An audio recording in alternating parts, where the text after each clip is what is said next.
Hey, Will here. Welcome to another Ava Technologies podcast. I do this every morning with my co-founder, Ben. We work on a product called Ava Mind together, which is an AI therapist. But as part of our marketing strategy, and also just out of our personal passion, we record a podcast every morning where we go over the latest AI news and technology news. So right after this intro, you'll see it. We talk about OpenAI selling off stock, or employees of OpenAI selling off stock, which will value OpenAI at a whopping $500 billion, which is crazy.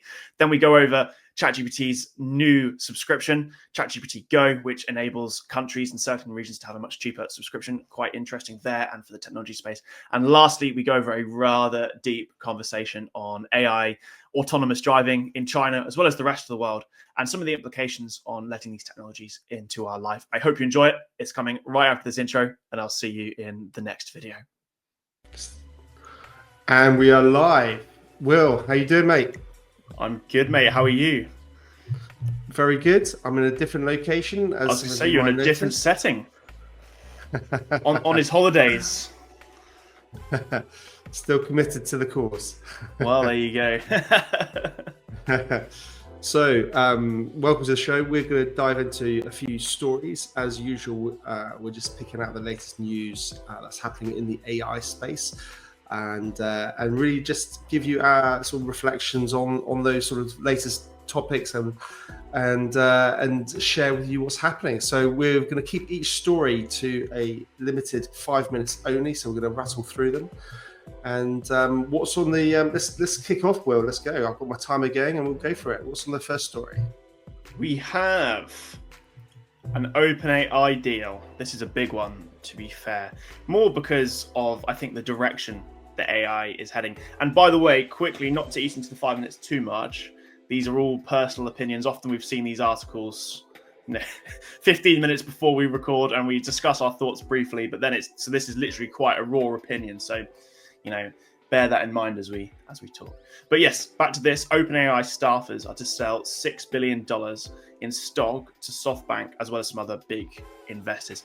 And this is really interesting because of, if this deal goes through, the valuation of OpenAI will come out the other side at $500 billion, which would make it the world's most valuable startup. It would surpass the likes of Visa, MasterCard, all these other big names. The article references specifically like Elon Musk's SpaceX. And that is wild to me. An AI company is going to sit in the top 20, probably, depending on the day, top 20 most valuable companies in the world. And yeah, that's just wild to me. I think that's really showing where this frontier is going. It's also interesting when you look into these valuations, whether that is a warranted valuation. If you look at the revenue of the likes of Visa or MasterCard, they're greater than OpenAI's revenue, which is very low compared. So yeah, it's just a really interesting discussion whether these great valuations are warranted. The fact that this valuation has been reached or will be reached if this deal goes through. And yeah, what's your thoughts on that, Ben? Yeah, I mean, it's an incredible sort of opportunity for those employees who are working there. They're able to sort of cash out on their shares that they've been sort of pretty allocated as part of their deals for joining them. I think it's one of those things, isn't it, for startups? They often give these incentivizations, and I guess it's a way to retain talent as well, isn't it? So yeah. With that whole, with literally almost like all the big startups trying to nab the talent pool, which is probably quite small relatively. It's a way, I guess, to tie that talent down a little bit and keep them incentivized. So for those who are in that talent pool, it's their way. They're riding that wave, aren't they?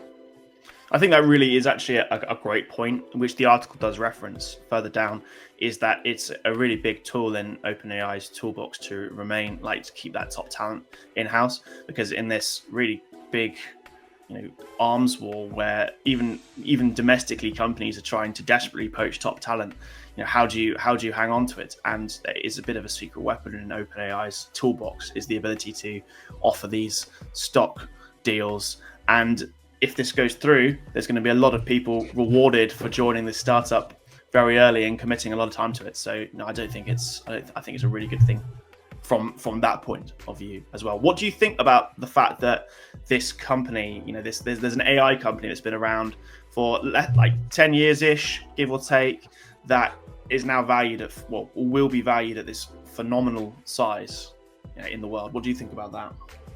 Well, it's not even been 10 years, isn't it? What I think we were saying earlier, it's like, what's 2018 roughly? I think they started. Yeah. So, yeah, 7 years.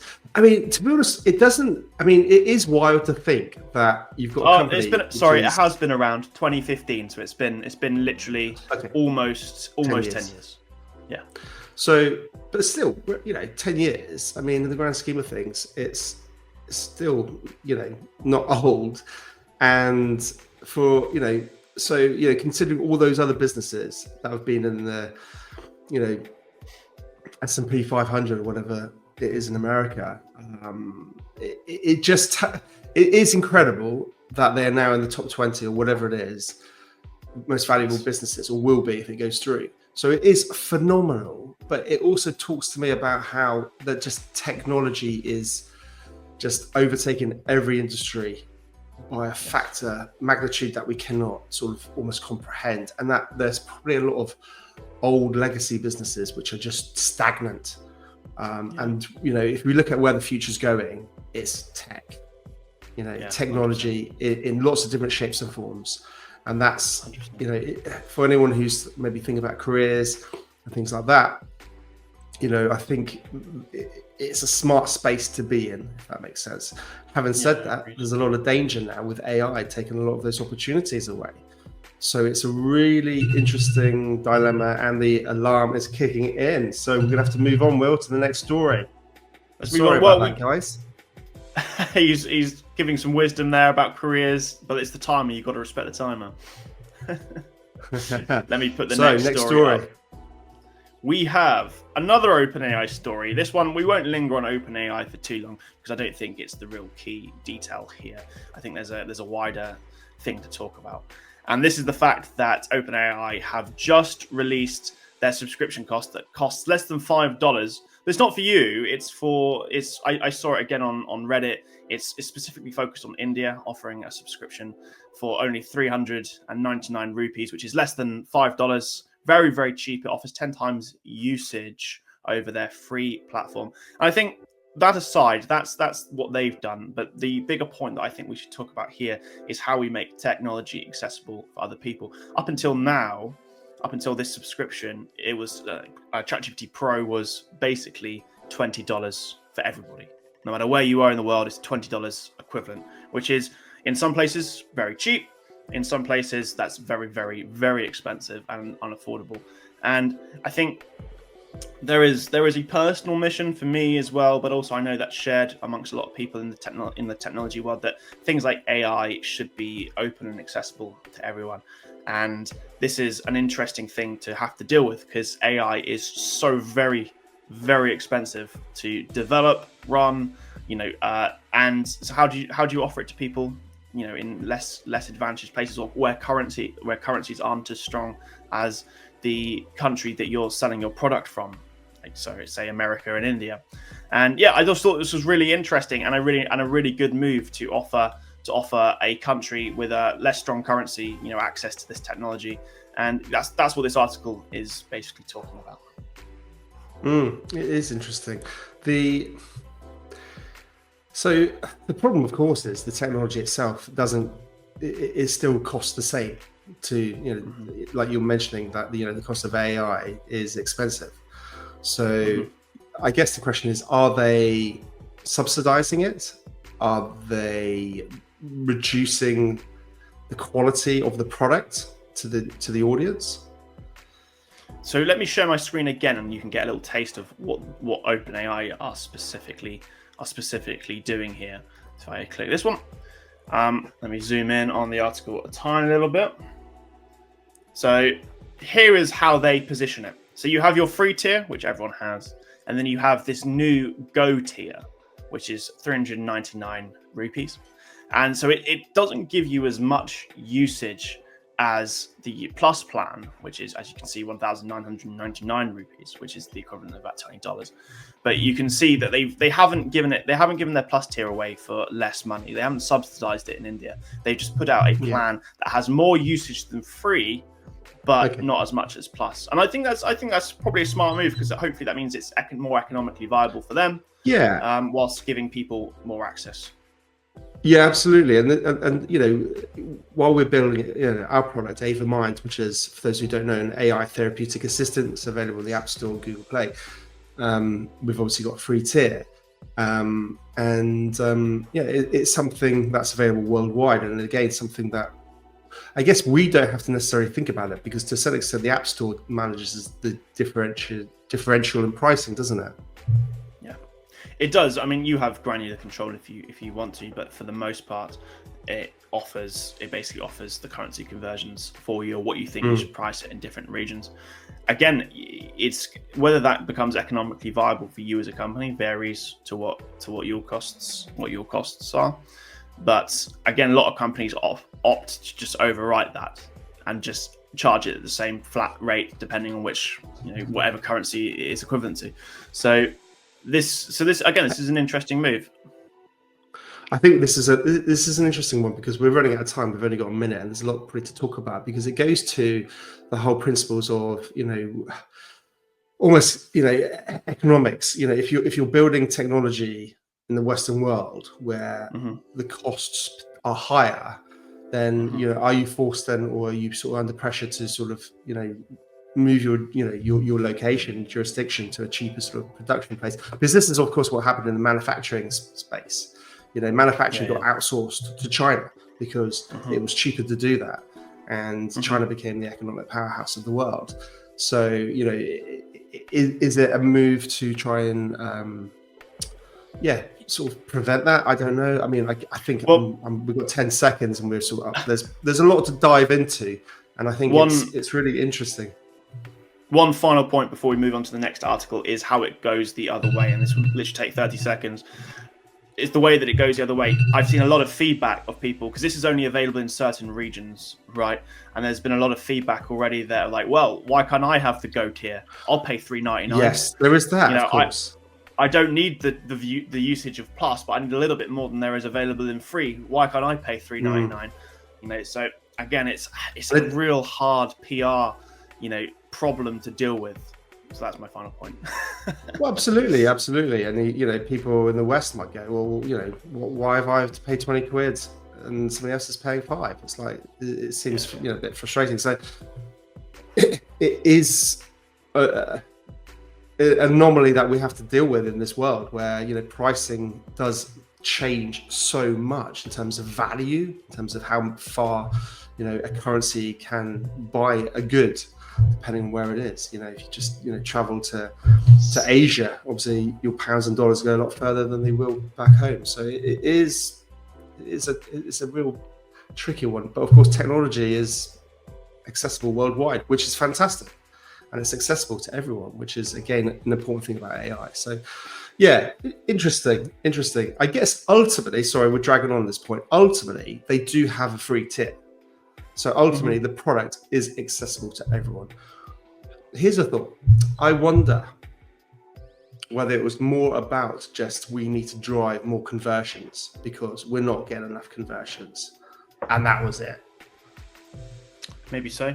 I guess you'll never know unless you're inside that OpenAI boardroom. They're a company that has been, they appear on the surface quite altruistic. However, there's also been a lot of accusations that it's not so altruistic. So it'll be interesting to find out. Right, moving on. This is the final story. Yes, indeed. There was one other article that I wanted to talk about, but it's a bit long. Maybe we'll do a dedicated video on it. But this is an interesting story nonetheless. Not part of the AI world that I am amazingly familiar with, but one that I think has a lot of depth in which to talk about. And this is talking about China's vision for driverless cars, and also just how much further ahead it is now than it is like reportedly in the US, and certainly in the UK where we're from, where we don't really see it at all. So yeah, this whole article goes over what different Chinese car manufacturers are doing, how well integrated autonomous driving technologies are. And to me, this is a fascinating feature from multiple perspectives. Obviously, it's crazy to think about the technologies on it, like on its surface level, the fact that you can get in a car and it drive you, and the AI works, avoids collisions, deals with several problems. And again, there's the famous trolley cart problem where an accident is unavoidable. One will kill one person, or one choice will kill one person, one choice will kill five. What does the autonomous car do? That there's this famous problems like that. So on the surface, it's the technology in and of itself is amazing. To think that is rolling out to a society to such a level is mind-blowing. But then the second one, which is this article sort of talks about as well, is that it's strong ties to people's actual lives. If you get in a car and it's not controlled by you per se, and it's driving you, and in a country like China, how does that impact your own personal freedoms? How does that data get fed back to the government? Again, there's a big regulatory push in China as well to bring it under control, and then I'm sure there will be in countries like the US as well to regulate how autonomous driving happens. And there is a legitimate worry from people about privacy data. If this has to be regulated and reported back to government entities wherever you're from, is that a worry? So that's the rundown of this article. What are your thoughts on this? Yeah, well, I think the reality is that they're much more integrated in terms of their digital sort of footprint in China. So it probably means that they can accelerate the adoption faster. Because it's a massive surveillance state, isn't it, and all the rest of it. So it probably makes it easier in many respects. I've seen videos of lorries, and literally I was talking about this to somebody yesterday. It is wild. The actual physical lorries are no longer look like lorries as we would imagine, with a cab and a space for a driver to go in.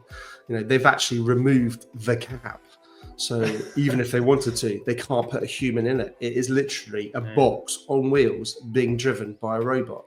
So this is happening in China right now.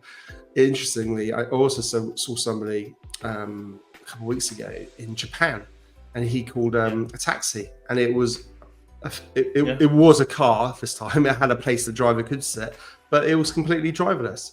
It is mind-blowing technology. It is, and without a shadow of a doubt, this is happening and it is coming. The question is really, which countries are going to be adopting it first, and how is it going to be adopted? I mean, places like the UK are so far behind; it is a joke. I think we'll be probably sort of going back to horse and carriage, if I'm honest with you, the way things are going. But I think that key question is like, how will it be adopted? That's the big question in other people, in most people's minds. I think from one, how does autonomous driving deal with certain road problems that humans would deal with, as I said, as referenced the trolley problem. But then secondly, there is, for me personally, is a massive privacy concern to these technologies. Again, for the autonomous car to work, it's going to be powered by the car manufacturers, which will be harvesting the data. There'll be an awful lot of data on your journeys, how the car performed, where you're going, the frequency of usage, and then what happens with that data once it lands in the hands of the companies. Will it be sold? Will it go to government, who will monitor? Will governments have back doors into the systems to allow them to drive the cars? So for me, as you said, it's how will this roll out?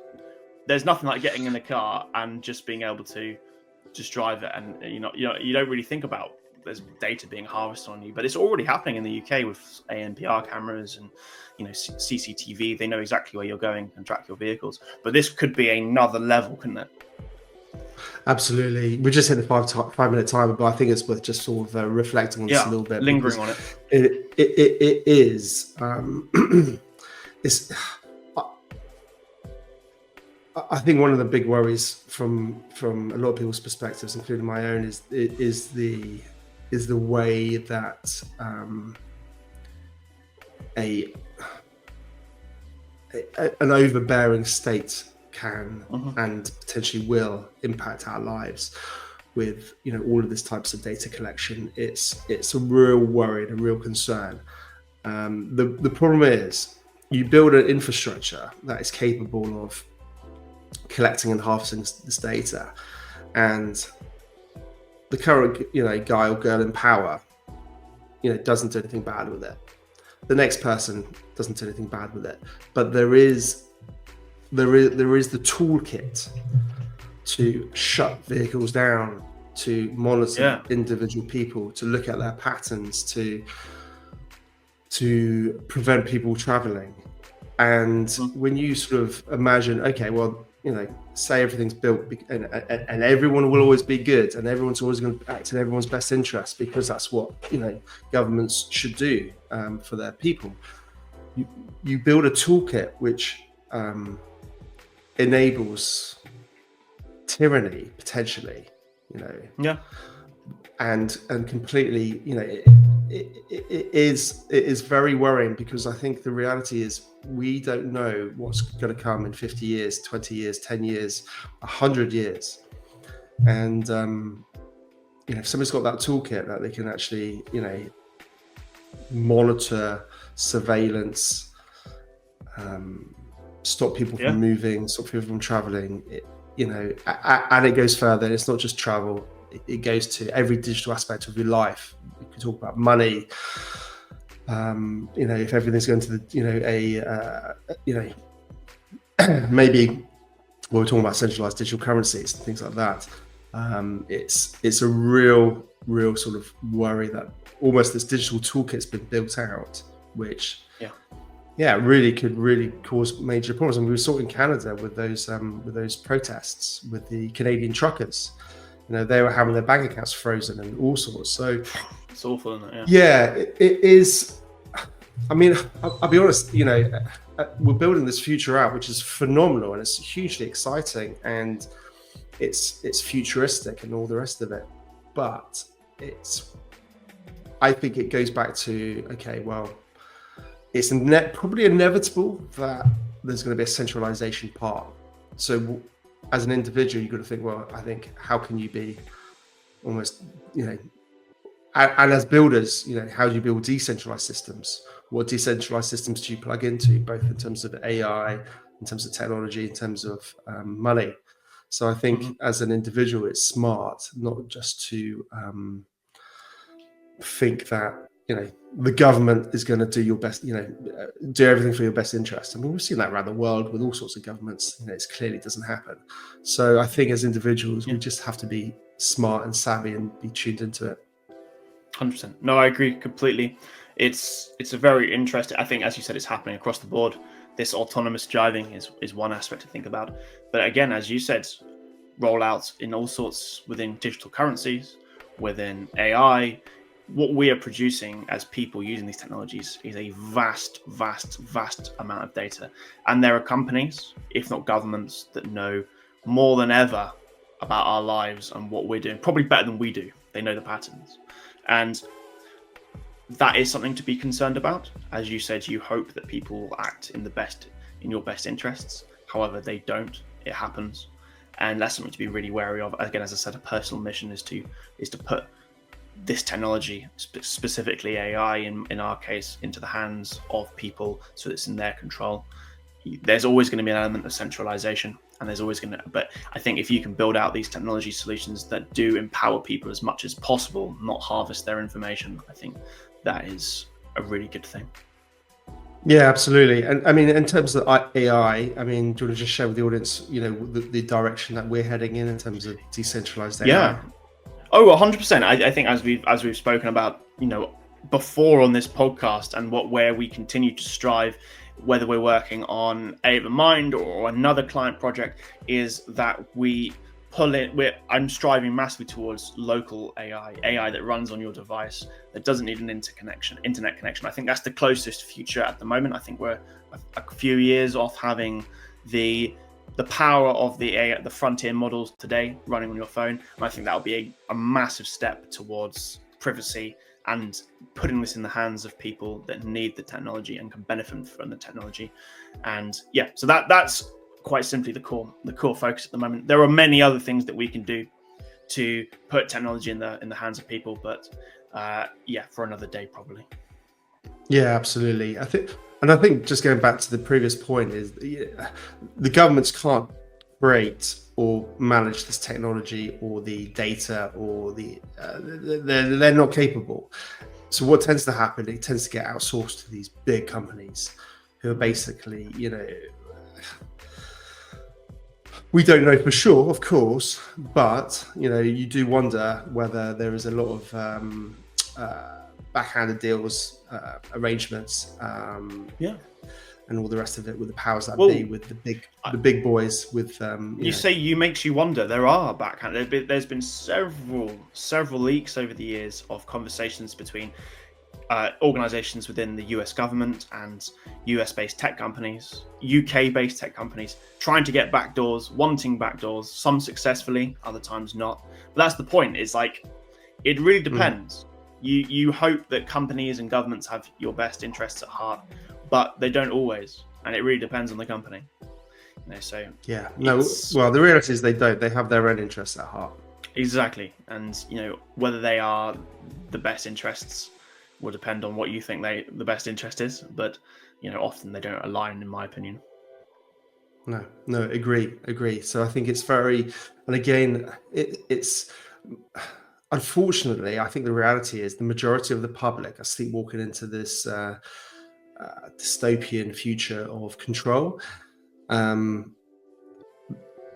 You talk to anybody out in the wild who's not working in the space, and they literally have no idea.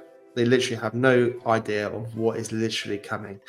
And the reality is, I think this new world will emerge that they just plug into, like they've plugged into every system that they currently live in. So I think that's the worry and the danger, is the majority of people just walking into this.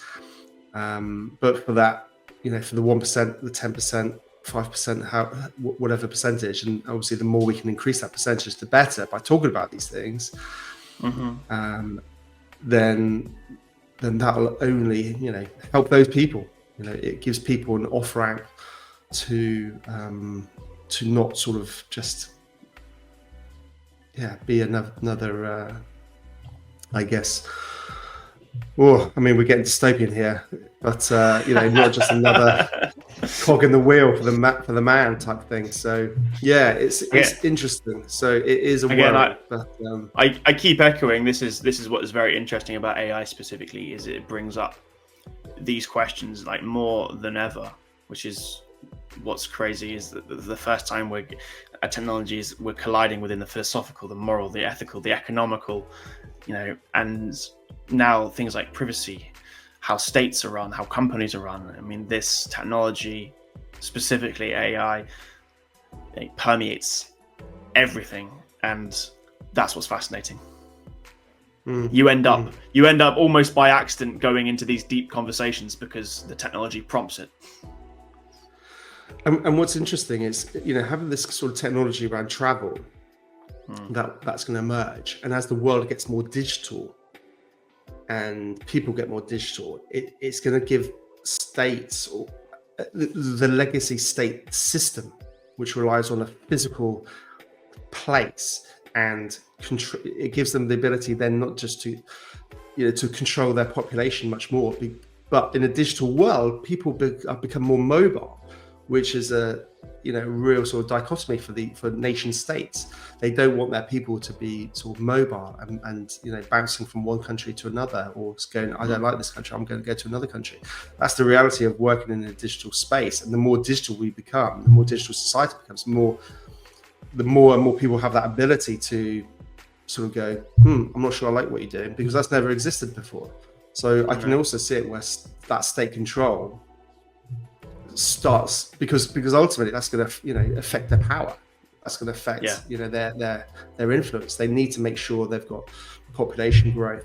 They need to maintain their GDP. They need to maintain these sort of archaic infrastructures that they've had since millennia. But the world is changing. The world's moving digital, and it's really interesting. So maybe, again, a worry is these digital toolkit that's been built out. For example, one example we're talking about here, but there's going to be others, is to control movement of people, and that is that again is a worry. Yeah, absolutely. I think. So what's the moral, Will? Keep your petrol V8. In this case, I won't be running to switch to autonomous cars. I think they're cool. It's cool technology, and I'd love to have a go just to experience the novelty of it.